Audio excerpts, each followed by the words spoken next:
Hey Bougie click. Welcome to my channel.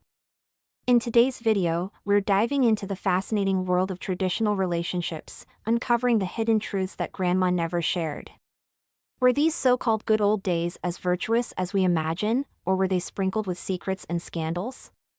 From paternity fraud to domestic abuse against men, we're peeling back the layers of nostalgia to reveal the complex realities of past relationships. If you're ready to challenge the myths and explore the untold stories of yesteryear, stay tuned. Don't forget to hit that subscribe button and turn on notifications for more intriguing insights.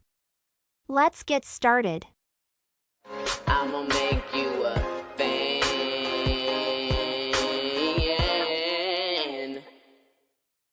What Grandma never told you about traditional relationships. When we reflect on traditional relationships, grandmothers frequently appear as symbols of virtue.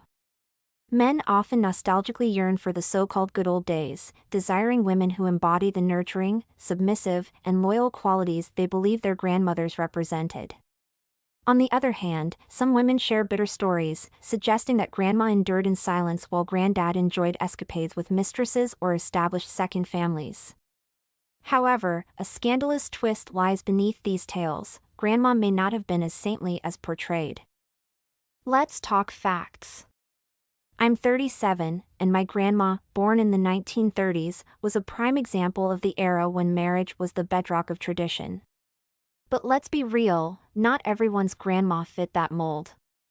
A whole lot of folks have grandmas who weren't even married, so this dramatized retelling of what our grandmas went through is just not true. The percentage of black children born out of wedlock has soared over the decades, from a modest rate in the 1920s to 24% by 1965, 64% by 1990, and now hovering around 70%. Sure, these numbers reflect societal shifts in marriage, economics, and single parenthood. But what really gets me is when women harp on the horrors traditional women went through, and then you find out their grandmas, sometimes born much later than mine, weren't even married themselves. It's like, come on, let's not rewrite history or act like every woman was living in some traditional nightmare scenario. The math, and the stories, say otherwise, and let's not forget the number of women who had children by other women's husband. Most of those mistresses knew that man was married. All's fair in love, war, and paternity fraud. While stories of men's infidelity in decades past are well documented, what's often glossed over is Grandma's own capacity for bending the traditional rules. Historical and contemporary cases of paternity fraud reveal just how common it was, and is, for women to blur the biological lines while maintaining the facade of a loyal, virtuous spouse. Let's talk numbers. Studies in modern times have estimated that cases of paternity fraud occur in about 1% to 3% of births in the United States. Though that figure may seem small, in real numbers, it translates to tens of thousands of cases each year. Back in Grandma's day, when DNA tests weren't even a concept, the rate may well have been higher, and the fraud much harder to detect. Anecdotes abound of older generations joking about siblings who don't quite look alike, with whispered admissions that these so-called anomalies might stem from entirely different fathers. The themes of reproductive control and trust in relationships are deeply complex, touching on ethical, societal, and legal implications. Verified cases and discussions highlight the gravity of these issues. For instance, the concept of reproductive coercion, which includes tampering with contraception, has been recognized as a form of abuse. Studies have shown that both men and women can be victims of such behavior, with motivations ranging from financial gain to attempts to control a partner's autonomy. One notable case involved a woman named Lauren Bell, who admitted to tampering with her partner's condoms to conceive without his consent. This case sparked significant legal and ethical debates about reproductive rights and the boundaries of consent in intimate relationships. The incident highlighted the complexities of reproductive autonomy and the potential for abuse in relationships. It also raised questions about the legal consequences of such actions, as reproductive coercion is not always explicitly addressed in the law. Cases like this underscore the importance of open communication and mutual consent in relationships, as well as the need for legal frameworks to address reproductive coercion effectively. Throughout history, numerous famous men have faced false accusations of fathering children, often driven by financial motives. For instance, Justin Bieber was embroiled in a paternity scandal in 2011 when a woman claimed he fathered her child, a claim he vehemently denied and disproved through a DNA test. Similarly, other celebrities like Jay-Z and Chris Rock have been targets of such allegations, with DNA evidence ultimately clearing their names. These cases highlight the challenges that come with fame, as public figures often become easy targets for individuals seeking financial gain or attention. While DNA testing has provided a way to resolve such disputes, the emotional and reputational toll on those falsely accused can be significant. False paternity claims are not exclusively faced by celebrities. Ordinary men often endure similar accusations that can disrupt their lives profoundly. While public figures might experience high-profile claims due to their fame and wealth, everyday individuals can also fall victim to false allegations for various motives, such as personal revenge, financial dependence, or attempts to secure benefits. These accusations can lead to emotional stress, legal battles, and financial strain, especially if child support payments are unjustly ordered before DNA testing resolves the dispute. The legal system provides recourse, but the damage to personal relationships and reputation can be difficult to mend, underscoring the significant impact of these claims on all men, regardless of their social status. The family secrets no one talks about. Older generations have their ways of keeping secrets, and family values sometimes served as a convenient screen for indiscretions. How often have you heard grandmothers and their peers joke about how some siblings in the family tree have different fathers, even though they share the same last name? These quips, often shrugged off with a wink and a chuckle, reveal a reality that's rarely given serious discussion. The family structure wasn't always as pristine as it appeared. In an era where social and economic survival depended on the appearance of a stable, nuclear family, women had their own ways of navigating their circumstances.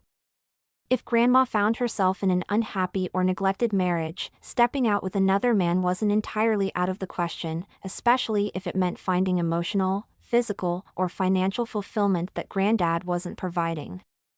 The kicker? Granddad often wound up unknowingly raising another man's child while dutifully supporting the family. Abuse against men, a hidden reality. Domestic abuse against men has often been underreported due to societal stigmas and traditional gender roles. Men are frequently expected to be stoic and self-reliant, which can make it difficult for them to come forward as victims. This silence has perpetuated the myth that men are rarely on the receiving end of abuse, but the numbers tell a different story. Modern statistics on male victims. Today, data reveals that domestic abuse against men is far from rare. For example, in the United States, 1 in 9 men experiences physical violence, sexual violence, or stalking by an intimate partner. Approximately 1 in 4 men has endured severe physical violence from an intimate partner in their lifetime. In the UK, 1 in 3 victims of domestic abuse is male, equating to hundreds of thousands of men annually. These figures highlight that abuse against men is a significant issue, even if it doesn't always receive the same level of attention as abuse against women. Historical context: abuse in the past. In the past, domestic abuse against men was even more hidden. Traditional gender roles often painted men as the dominant figures in relationships, making it nearly impossible for male victims to speak out without facing ridicule or disbelief. However, anecdotal evidence and historical accounts suggest that abuse against men did occur, albeit in the shadows.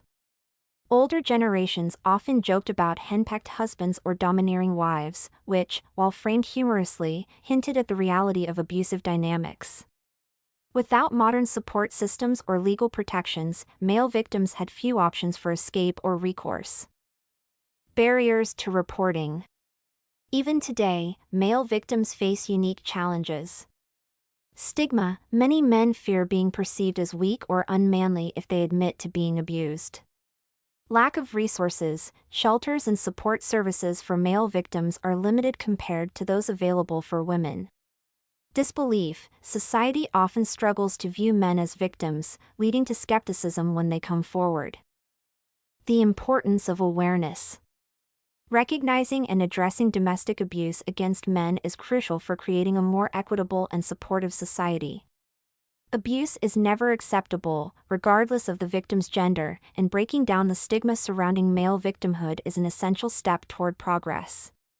By shedding light on this issue, both in the present and through a historical lens, we can better understand the full scope of domestic abuse and work toward solutions that support all victims. What history teaches us about double standards. If the narrative around Grandma's fidelity proves anything, it's that human behavior transcends the bounds of time and tradition.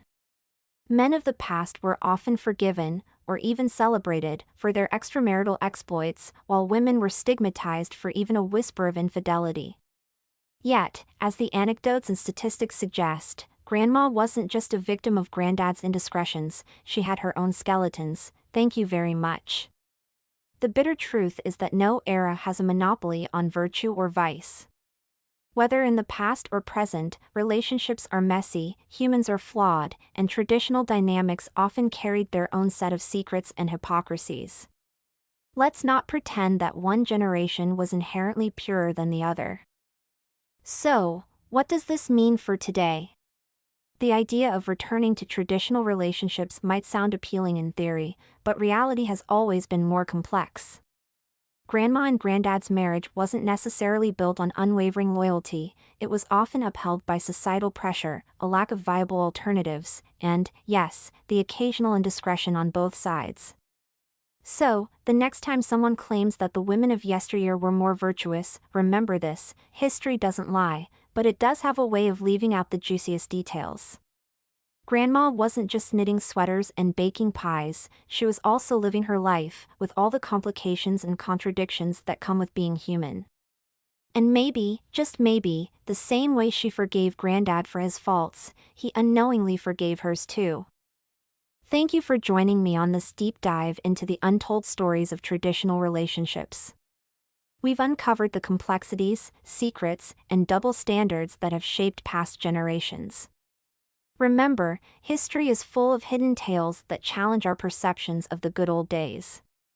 If you found this exploration enlightening, make sure to like, subscribe, and hit the notification bell so you never miss another intriguing story. Share your thoughts in the comments below. I'd love to hear your perspective on the dynamics we've discussed. Until next time, keep questioning the narratives and stay curious about the stories history whispers. What do you think? Was Grandma just as bad as Granddaddy? Let me know in the comments section. Stay bougie. Follow and support me. All links in bio. Don't forget to like, share, and subscribe. Check description for more info. New episodes every day.